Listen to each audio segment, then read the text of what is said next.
Hi everyone, thank you very much for the invitation. It's a great honor to share the Parisian experience with specialists of participatory budgeting. I'm Colline Berthaud, and I work for the City Hall of Paris with Pauline Véron, who is Deputy Mayor of Anne Hidalgo, in charge of democratic issues, among other things. She is also in charge of youth, associative life, and local democracy.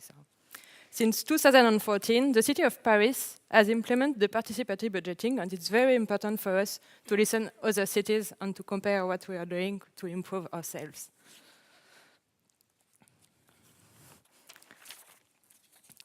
So during our campaign, Anne Hidalgo, our mayor, had announced that 5% of our capital budget will be dedicated to a participatory budget.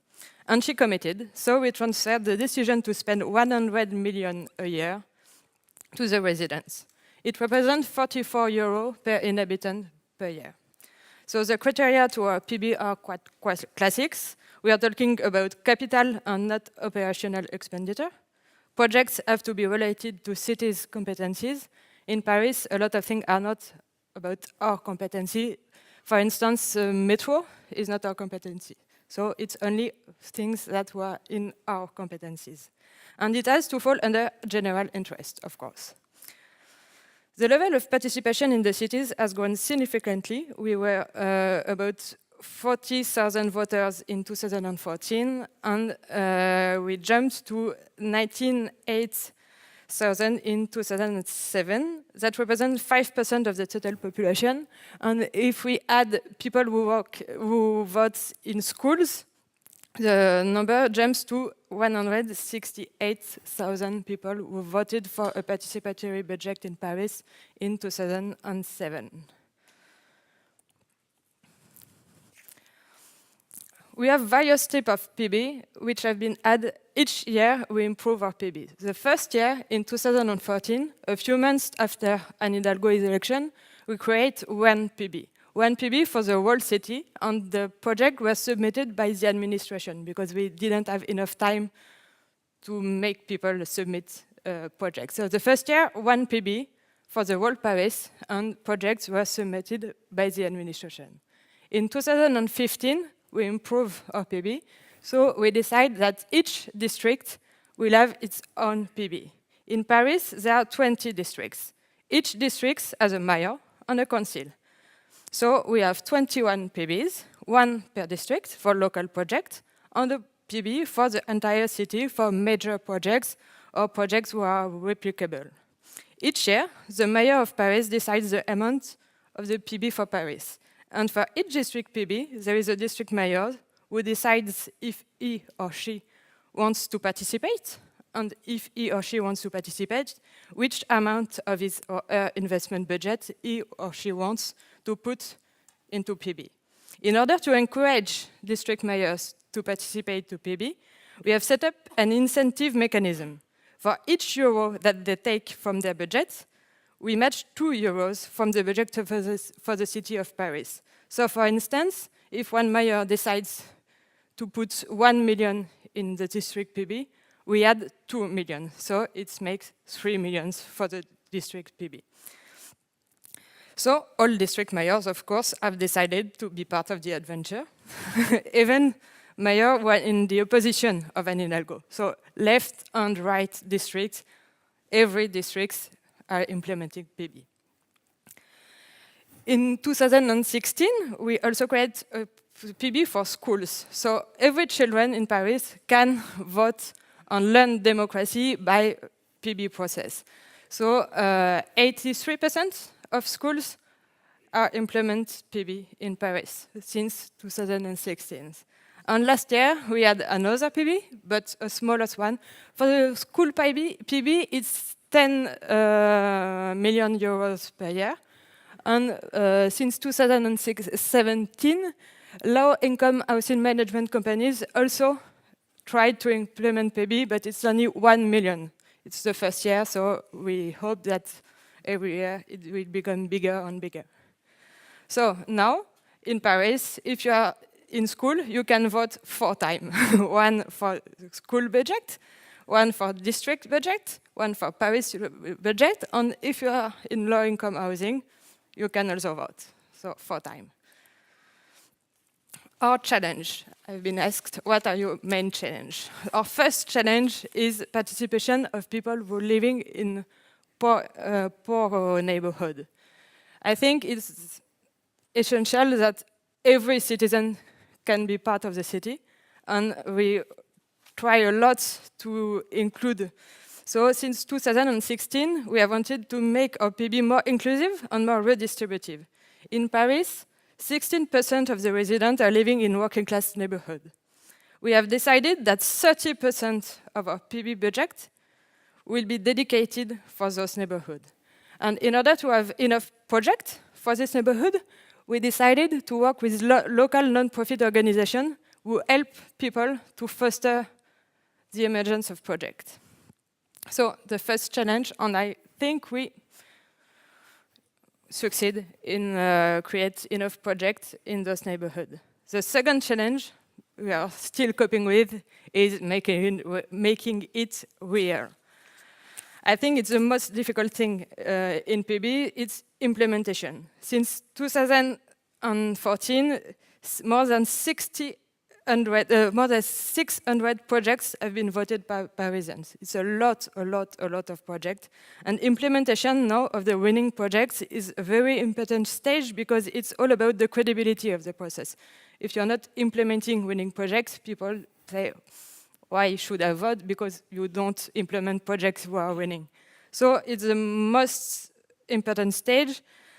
And in Paris, implementation takes time. It takes between 12 and 36 months. It's very long. It can be very long because very often a consultation is needed after the vote with the project initiators, of course, but also with all inhabitants of the areas to refine the project. So first steps, consultation. Then we sometimes have to launch call for tenders.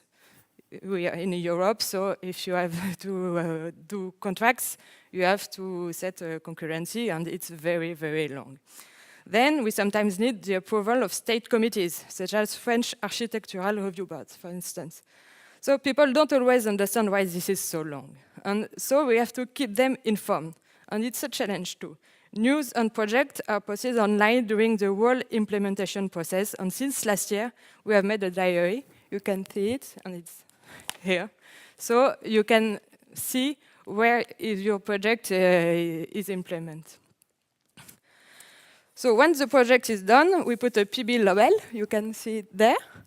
But it takes time too, and we know and we are aware that so far many Parisians still don't know the PB. And it's, according to me, our main challenge, making it real so that people can know what's PB and what it's useful for. Lessons. Very quickly, I want to share a few lessons for implementing a PB. First, it's impossible to do without a strong political commitment. I think everyone here has noticed that. When you implement PB, you have to face many challenges, and if you don't have the mayor who said, I want PB to be implemented, I think it's not possible. So it's the first condition for a PB to succeed, it's a strong political commitment. Second, the internal culture and organization. Implementing a participatory budgeting will first review the organization of your administration. It needs a lot of resources if you want to do it seriously.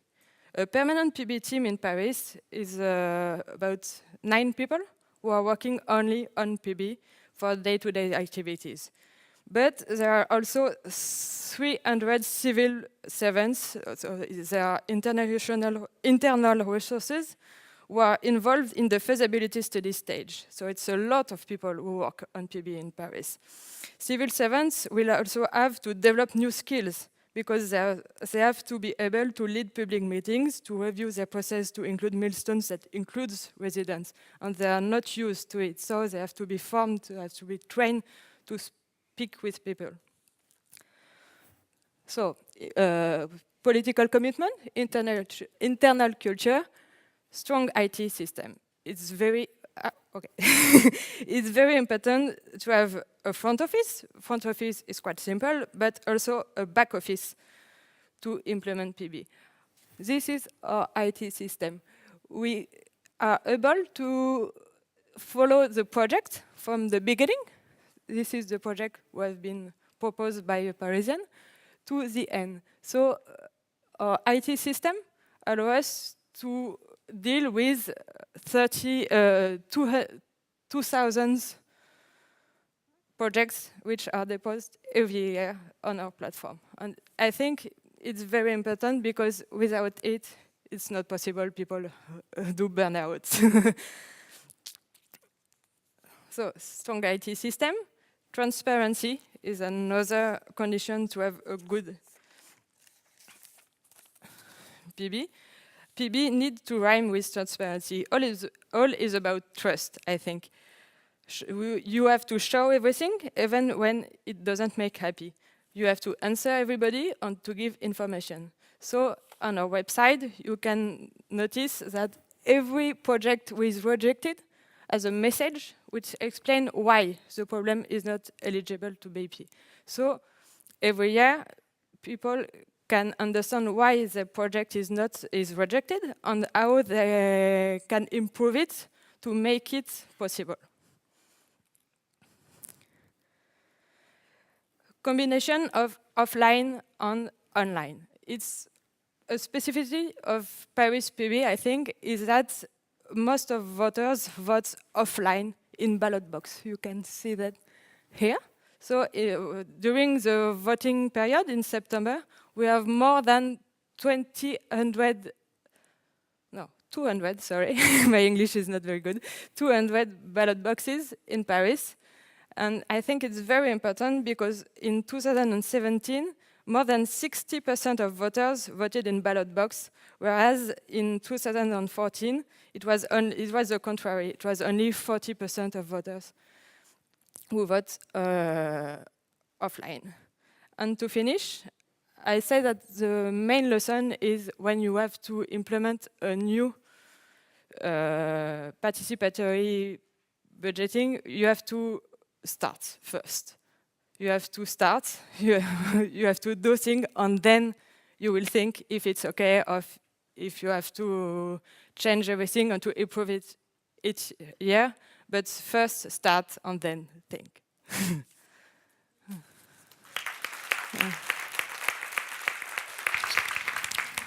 Colleen, thank you very much. I mean, you are right in time and you deliver a message. I think that this last image we saw on keeping the sort of face-to-face, offline, with more votes than those online, you know, that the voters through internet, is a very interesting specific aspect that you have. And out of the multiple PB, which really mirror what you are saying on start, think, improve, start, and you do it, it's very interesting. It's very unique, to have 5 different PBs, which are still growing, diversifying with youth. And now, I insist on something which might be interesting even for here, for the Nordic countries, is what you were mentioning on the low-income housing, you know, HLM in French, which is the big sort of, not co-op housing, but social rental housing with lots of problems and issues. And it's one of the first cases in Europe where you have PB for this social development rental housing. So that's an interesting case, which mirror a new tendency of having that, for instance, in Penang or having that in Toronto. So that's something quite unique as well. Thanks a lot, Colleen.